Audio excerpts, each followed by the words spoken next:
tidak bisa kemana-mana Kak. Kami hanya minta doanya aja ya.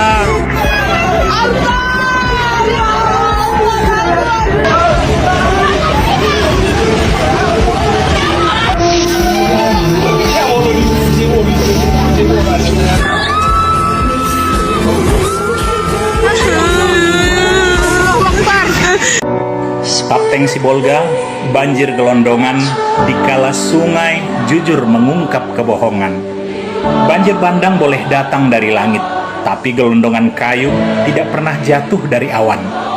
Hujan deras bisa membawa air, tapi tidak mungkin membawa batang kayu sebesar tiang listrik kalau tidak ada yang memotongnya.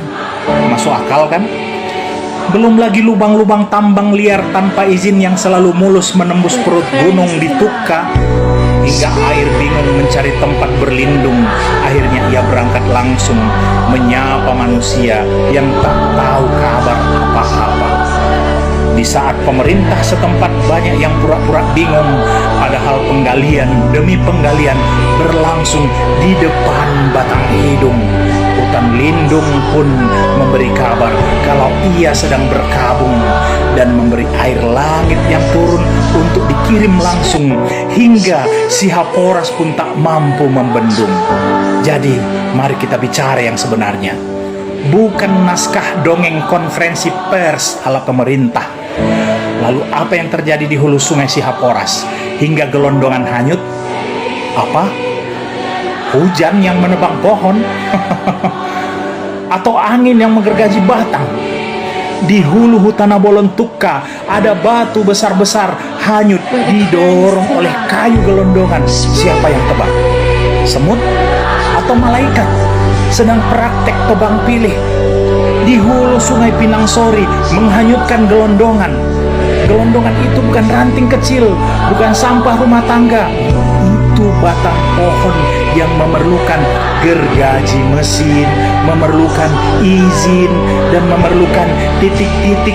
Ya, Anda tahu apa lanjutannya? Apa yang terjadi di hulu sungai sehingga kayu gelondongan nyangkut di jembatan Anggoli, batas Tapteng dan Tapsel, sampai-sampai jembatan bukan lagi infrastruktur publik, tapi berubah fungsi jadi tempat parkir kayu ilegal setiap kali hujan turun. Mana mata? Nampak kan?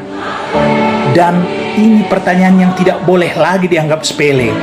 Ada apa ini Pak Bobi Nasution, Gubernur Sumatera Utara? Sehingga kayu gelondongan besar-besar hanyut di Sungai Batang Toru yang hulu sungainya melewati Taput. Ada apa dengan Taput? Tapsel.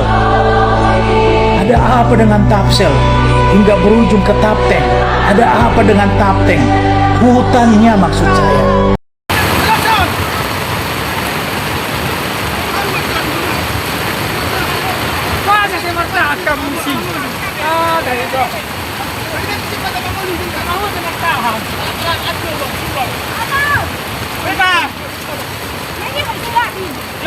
Udah ini.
Kisah saboh riwayat, kisah barodat di Aceh Raya.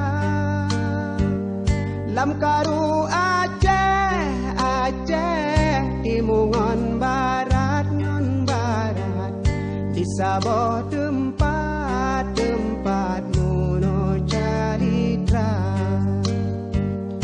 Sidro anu di mosi ada, lam jut saat tuangan poma, ditanyong ba'ama ayah jinopat hai jinopat. Ngodon kisah saboh riwayat, kisah barodat di Aceh Raya. Lam karu Aceh timungon barat non barat, di saboh tempat muno caritra. Nasidro anu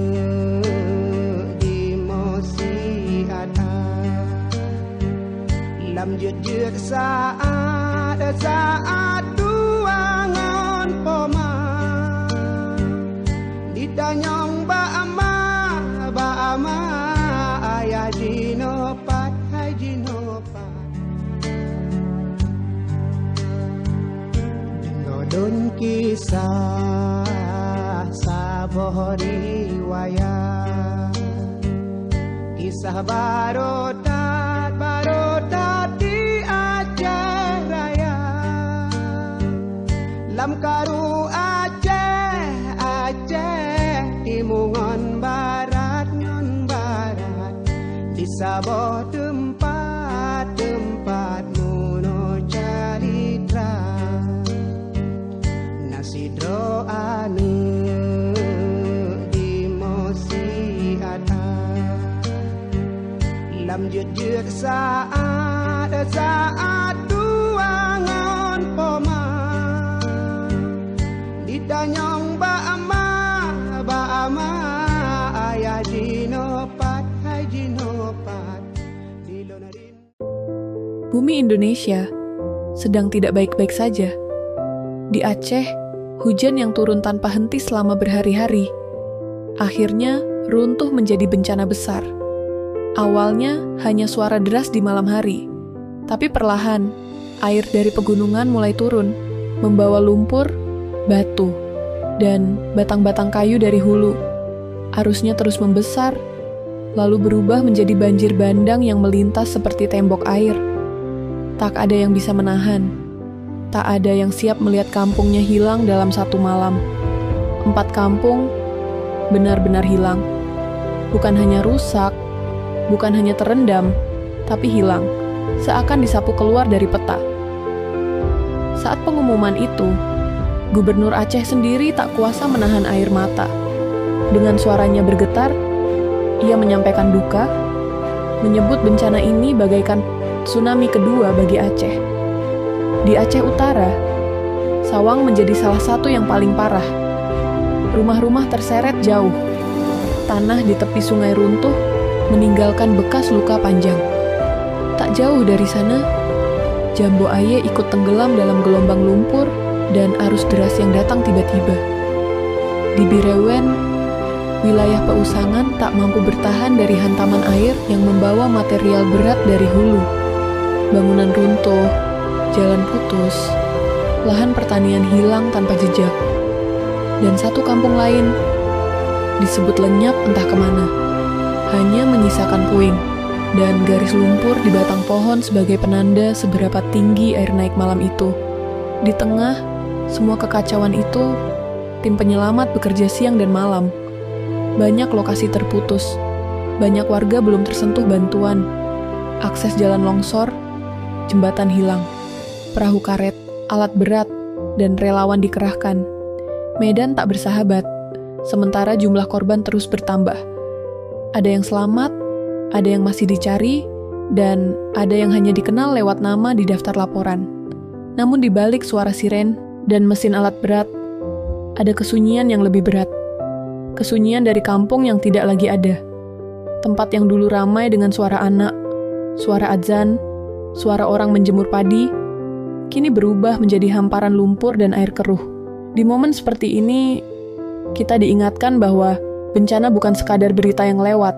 Ini adalah rumah, tanah, dan kehidupan saudara kita yang dalam satu malam kehilangan atap, kehilangan tanah, kehilangan kampung tempat mereka dilahirkan. Semoga pencarian dipermudah, semoga pemulihan Aceh dipercepat, dan semoga Indonesia yang sedang tidak baik-baik saja perlahan kembali menemukan tenangnya. Kabupaten Aceh Tamiang jadi salah satu wilayah terdampak paling parah akibat banjir dan tanah longsor yang terjadi pada akhir November 2025. Terputusnya akses membuat warga kesulitan menerima bantuan logistik termasuk makanan. Kondisi ini membuat banyak korban mengalami kelaparan. Sejumlah warga terpaksa bertahan dengan mengonsumsi nasi yang sudah basi hingga meminum air banjir karena bantuan tak kunjung tiba. Disarankan agar masyarakat yang ingin membantu lebih baik mengirimkan kebutuhan pokok seperti beras, air, pakaian, dan obat-obatan daripada memberikan uang. Yang ingin mengirimkan bantuan bisa melalui Medan via Salah Haji atau Medan ke Kuala Langsa, karena itulah rute yang sudah bisa diakses menuju Aceh Tamiang. Dalam unggahan video terlihat helikopter BNPB yang terbang rendah mendistribusikan bantuan langsung diberondong oleh masyarakat. Per tanggal 2 Desember, orang-orang di Aceh Tamiang mulai kelaparan. Meski bantuan sudah mulai masuk, namun belum rata, bahkan sempat terjadi baku hantam untuk berebut bantuan. Air untuk MCK nihil, warga hanya mengandalkan air banjir untuk mandi, termasuk untuk minum. Bahkan per 3 Desember 2025, bantuan yang datang masih terbilang minim.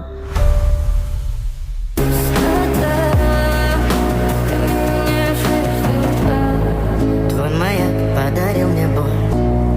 Устал я жить, все обиды тая. Уходи, за собой закрой. Сколько бы я не просил, но ты же знала, что меня теряла. Я босиком по стеклам.